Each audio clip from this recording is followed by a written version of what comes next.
সম্প্রতি বিবিসিতে দেওয়া ডক্টর ইউনূসের সাক্ষাৎকারটা কি আপনারা কেউ দেখেছেন? যদি দেখেই ফেলেন তাহলে তো কিছু বলার নেই, আর যদি না দেখে থাকেন আমার একটা অনুরোধ থাকবে, রোজা রেখে ভাই এই সাক্ষাৎকারটা দেখবেন না। মানে রোজা রেখে মিথ্যা কথা মানে মিথ্যা কথা বলা তো এমনিতেই একটা পাপ, রোজা রেখে মিথ্যা কথা বলাটা তো আরো বেশি পাপ, সেটাই আমরা ধরে নিব। কিন্তু কোনো এই জিনিসটা শুনলেও আমার ধারণা অনেক রোজাদারের জন্য মানে কি বলে আরেকটু বেশি মানসিক কষ্ট হবে, আমি যদি অন্য কিছু নাও বলি। সুতরাং রোজা রেখে ইন্টারভিউটা না দেখে আপনাদের উচিত হবে, যদি একান্তই দেখতে হয় তাহলে সেটা ইফতারের পরে দেখুন।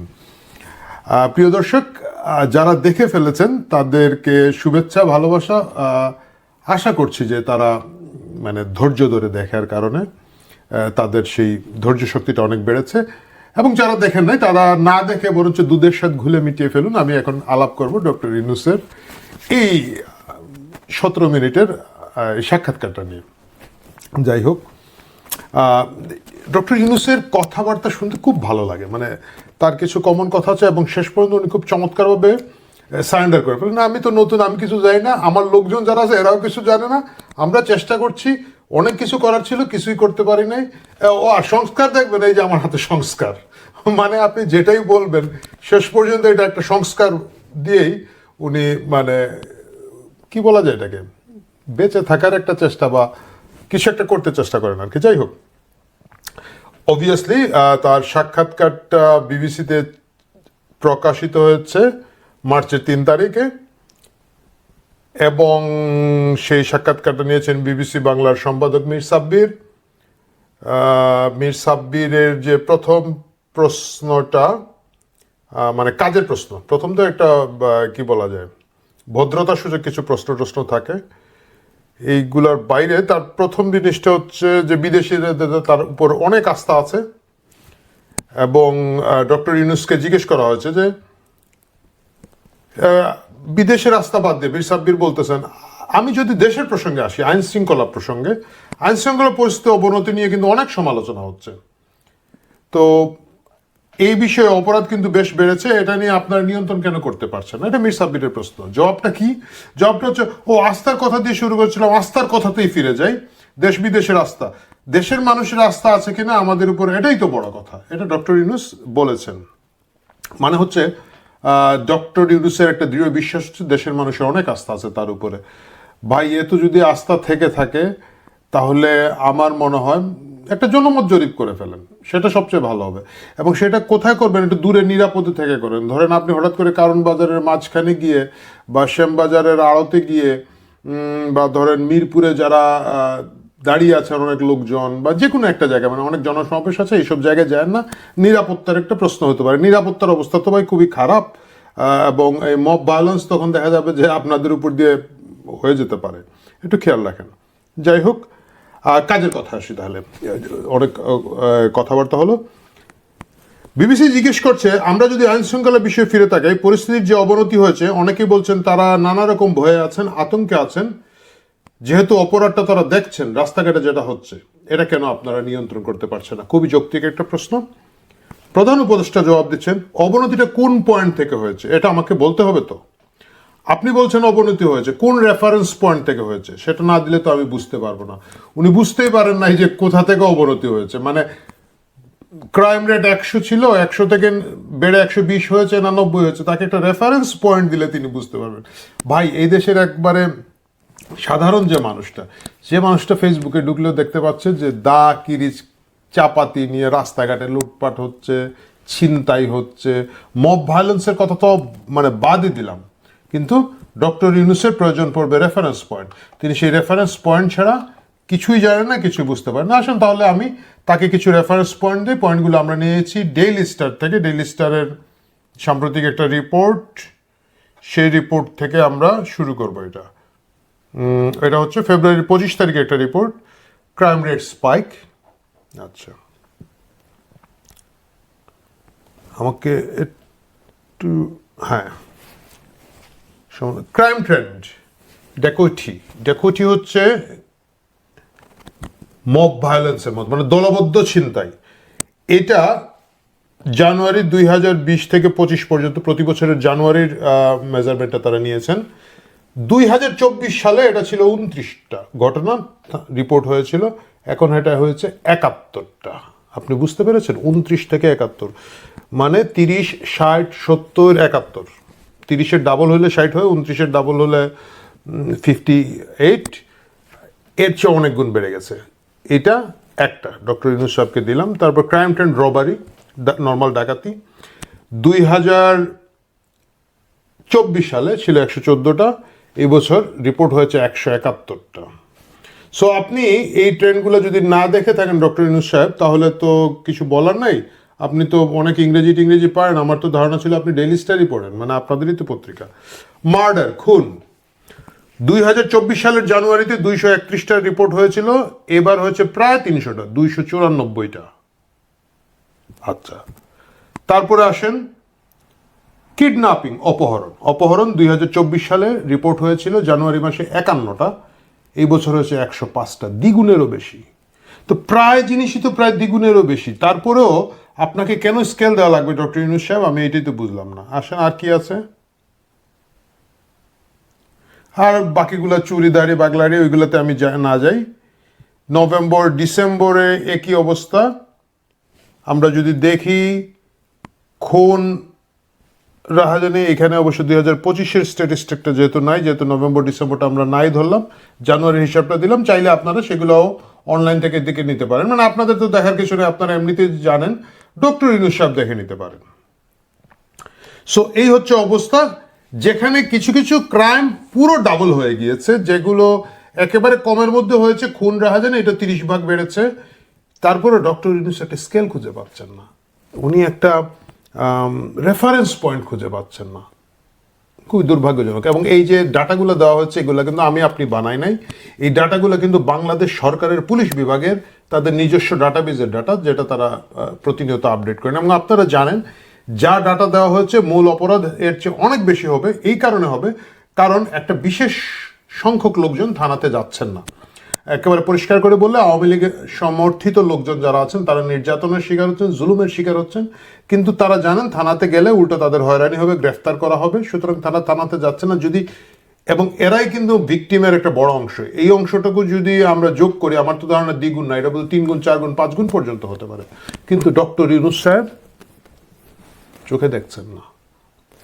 এই হচ্ছে যে আমাদের ক্রাইমের অবস্থা। ক্রাইম কেন বাড়বে না আপনি আমাকে বলেন? ক্রাইম বাড়বে এই কারণে, সরকার সরাসরি ক্রাইমকে উৎসাহিত করছে। সরকার সরাসরি এই ছিনতাই, চাঁদাবাজি, রাহাজানিকে উৎসাহিত করছে। উৎসাহিত করার অনেকগুলো কারণ আছে। নাম্বার 1, আপনারা দেখবেন একটা ডাকাতি করতে বাধা দেওয়ার কারণে আমরা একটা অভিযান শুরু করে দিলাম। কিভাবে? মুক্তিযুদ্ধ মন্ত্রী ছিলেন মোজাম্মেল সাহেব, গাজীপুরে তার বাসার স্রেফ ডাকাতি করতে কয়েকটা ছেলেপেলে গিয়েছিল, এলাকাবাসী তাদেরকে ঘিরে ধরে, এবং এরা কিন্তু রাতে গিয়েছিল, ভিতরে লুটপাট করছিল, তারা দরজা লাগিয়ে এদেরকে ভালো করে পেদানি দেওয়া হয়। যখন পেদানি দেওয়া হয় তখন কি হলো, ডাকাতদের যে কেন্দ্রীয় সর্দাররা আছে, আমাদের সমন্বয়করা, সার্জিস হাসনাত, এরা ঢাকা থেকে গুজরানো শুরু করলো, এরা গর্জানো শুরু করলো, এবং এরা বললো রাতের ভিতরে গাজীপুর আসছে, এসে সব কিছুকে ঠিকঠাক করে ফেলবো, কিছু একটা করব। কিন্তু রাতে তারা গিয়ে ওই কাহিনীটা বিশাল কিছু করতে পারলো না। পরের দিন তারা ঘোষণা দিল মার্চ টু গাজীপুর, গাজীপুরে যাব। তো অনেকেই ধারণা করলেন, আরে বাইরে ভাই, মার্চ টু গাজীপুর, এখন বোধহয় ঢাকা শহর থেকে 1 লক্ষ লোক নিয়ে গিয়ে ওখানে পিটিয়ে সে দিয়ে সাইজ করে দেওয়া হবে। বাস্তবে সেটা সম্ভব হইল না। খুব সম্ভবত ওরা 40-50 জন লোক ঢাকা থেকে জোগাড় করতে পেরেছিল, এই লোক নিয়ে গিয়েছিল, এবং তারা মোজাম্মেল হকের বাড়ি বা ওই গ্রামাঞ্চল বা এলাকাগুলোতে যায় নাই। কারণ পাবলিকের মায়ের খাইলে, ওইটা কিন্তু ঢাকা শহর না, ওইটা টিএসসি রাজু চত্বর না, মায়ের খাইলে অসুবিধা পড়তো। তারা একটা তথাকথিত সমাবেশ বা কিছু একটা করে মুখ রক্ষা করে চলে এসেছিলেন। কিন্তু আমাদের সরকার কি করলো? আমাদের সরকার এটাকে ধরে অপারেশন ডেভিল হান্ট শুরু করে দিল।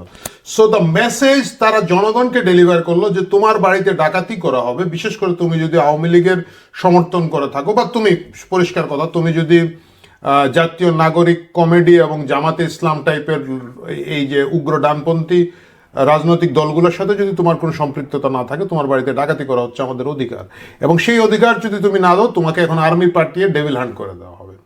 এই মেসেজটা যখন সরকার দিয়ে থাকেন যে ডাকাতি করতে দিতে হবে, তো সাধারণভাবে কি হয়, আমাদের যে ছাপড়ি ডাকাত, রাস্তাঘাটের যে ডাকাতগুলো আছে তাদের তো ডাকাতি বেড়ে যাবে, ছিনতাই বেড়ে যাবে। কিন্তু এখন ডক্টর ইউনূস বলছেন যে এটার মূল কারণ হচ্ছে পুলিশ কাজ করছে না। ভাই, পুলিশ যদি এই এতদিন পরে কাজ না করে থাকে, 6 মাস 7 মাস পরে, তাহলে কিভাবে হবে, কেন হবে? তো এই পুলিশ কিভাবে কাজ করবে? পুলিশের সর্দার যাকে বানিয়ে দিয়েছেন স্বরাষ্ট্র উপদেষ্টা জাহাঙ্গীর সাহেব। আমি ওনাকে নিয়ে একটা আলাদা পর্ব করি। I love this guy like anything. আমি ওনাকে খুবই খুবই পছন্দ করি। মানে একটা লোক হঠাৎ করে রাত গভীরে দাঁড়িয়ে হঠাৎ করে বলে আমি একটা প্রেস কনফারেন্স করবো, সবাই নিশ্চয়ই বলছে স্যার ঠান্ডা হন, পানি খান, কফি খান, কফি খেলে, ব্ল্যাক কফি খেলে উপকার হবে। আরে না বেটা, আমি একটা প্রেস কনফারেন্স ডেকে দে, প্রেস কনফারেন্স রাত 3টার সময়। I love that guy. আমি এটা নিয়ে আলাদা একটা পর্ব করব। যাই হোক, আমরা আবার সাক্ষাৎকারে ফেরত আসি। ডক্টর ইউনূস বলেছেন যে কমন জিনিস, আমরা তো চেষ্টা করছি, উন্নতি হচ্ছে। আচ্ছা, যাই হোক, তারপরে আসে ঐক্যের ফাটল নিয়ে কথা এসেছে যে এখানে 3টে স্টেক হোল্ডার ছিল। একটা হচ্ছে আন্দোলনকারী ছাত্রদের, যে বৈষম্য বিরোধী ছাত্র আন্দোলন, তারা একটা স্টেক। অন্যান্য রাজনৈতিক দল, বিশেষ করে বিএনপি একটা সবচেয়ে বড় বিরোধী দল ছিল তখনকার অবস্থা, আন্দোলন করছিল একেবারে শুরু থেকেই তারা, জামাতে ইসলাম এবং অন্যান্য রাজনৈতিক দলদের একটা যে অবস্থান, মানে সেখানে ভিপি নূরের দল আছে, তারপরে ধরেন আমাদের জুনায়েদ সাকির দল আছে, তারপর মাহমুদুর রহমান মান্নাদের দল আছে, আর অনেকগুলো দল কিন্তু বেশ ভাইব্রেন্ট ছিল, রাষ্ট্র সংস্কার আন্দোলন ছিল। তো এদের, আর তৃতীয় হচ্ছে সেনাবাহিনী, এদের মধ্যে স্টেক হোল্ডার 3টাই। এদের ঐক্যের কোনো সমস্যা হচ্ছে কিনা, সুস্পষ্টভাবে হচ্ছে। সুস্পষ্টভাবে আমরা দেখতে পেয়েছি, একদিকে হচ্ছে বিএনপি সহ তারা বিভিন্ন কাজে সরকারের তারা হজম করছে, সহায়তা দিচ্ছে, কিন্তু অসন্তোষ প্রকাশ করছে বিভিন্ন ইস্যুতে। আমি লিস্ট দিতে পারবো। রাষ্ট্রপতির পদত্যাগ ইস্যুতে জুলাই ডিক্লারেশন অফ প্রোক্লামেশন একটা বানাতে চেয়েছিলেন, সেই ইস্যুতে বিএনপির সাথে গ্যাপ আছে। আওয়ামী লীগকে রাজনীতি করতে দেওয়া হবে কিনা না, এই ইস্যু নিয়ে কিন্তু এক ধরনের কনফিউশন আছে। আরও অনেক, বিএনপি নির্বাচনের ডেডলাইন নিয়ে আছে, স্থানীয় সরকার নির্বাচন আগে হবে কিনা না, সংবিধান সংশোধন হবে কিনা, সুস্পষ্টভাবে ডক্টর ইউনূসের সাথে বিএনপির, আমি অন্যগুলোকে ধরি না, যে আমার তো আসলে ইউনূসেরই অংশ, বাকি দলগুলো অত্যন্ত ছোট, বিএনপির সাথে একটা দূরত্ব আছে। আরেকটা দূরত্ব হচ্ছে সেনাবাহিনীর সাথে। সেনাবাহিনী প্রধান জেনারেল ওয়াকার শেষ পর্যন্ত যে বক্তৃতা দিয়েছেন, যে বক্তৃতায় তিনি মাননীয় প্রধান উপদেষ্টা না বলে ডক্টর ইউনূসের সাথে আমার নিয়মিত কথা হয়, আমরা এক আছি বলেছেন। এটা একটা সিগনিফিক্যান্ট অস্বস্তিকর পরিবেশ, এটাকে অস্বীকার করতে পারবেন না। আচ্ছা, তারপরে দেখেন মানে ডক্টর ইউনূস কীভাবে টুইস্ট করেন, কীভাবে একটা করুণ মিষ্টি চেহারা নিয়ে পিটি পিটি পিটি পিটি অবস্থায় থাকেন। আমি দেখে বিবিসি বাংলা বলছে, আমি যদি একজনের কথা বলি, বিএনপির ভারপ্রাপ্ত চেয়ারম্যান তারেক রহমান একটি বক্তব্যে বলেছেন অন্তর্বর্তী সরকারের নিরপেক্ষতা নিয়ে জনমনে সংশয় তৈরি হয়েছে।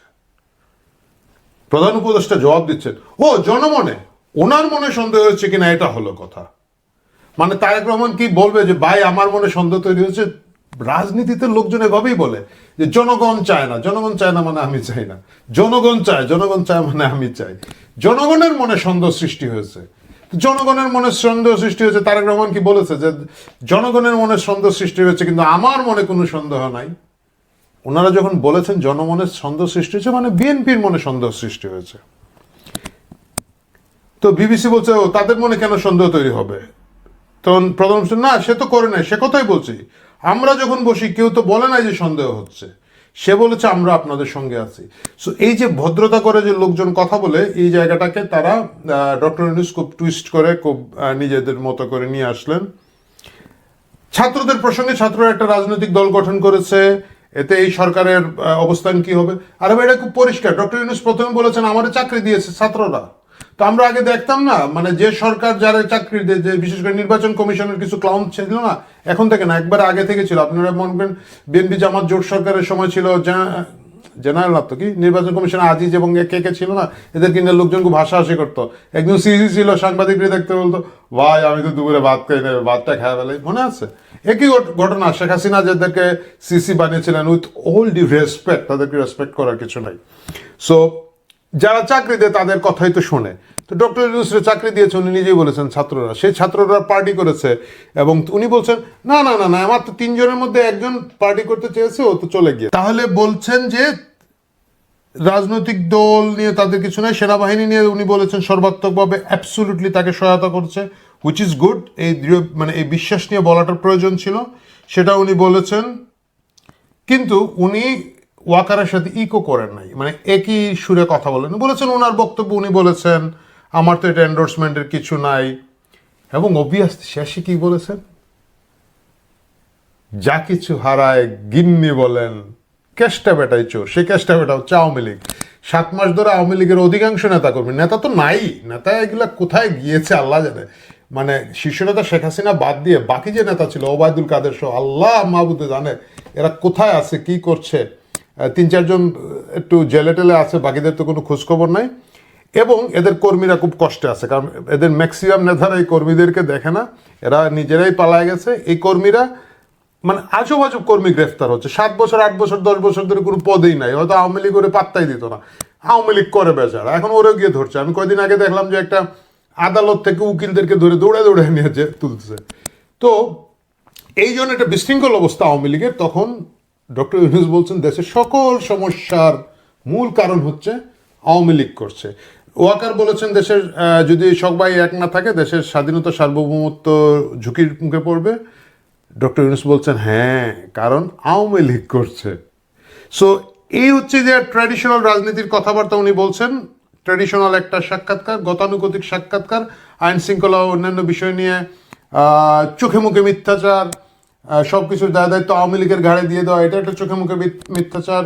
রাজনৈতিক দলগুলোর সাথে তার যে সম্পর্কে টানাপোড়েন সেটা অস্বীকার করে এটা মিথ্যাচার।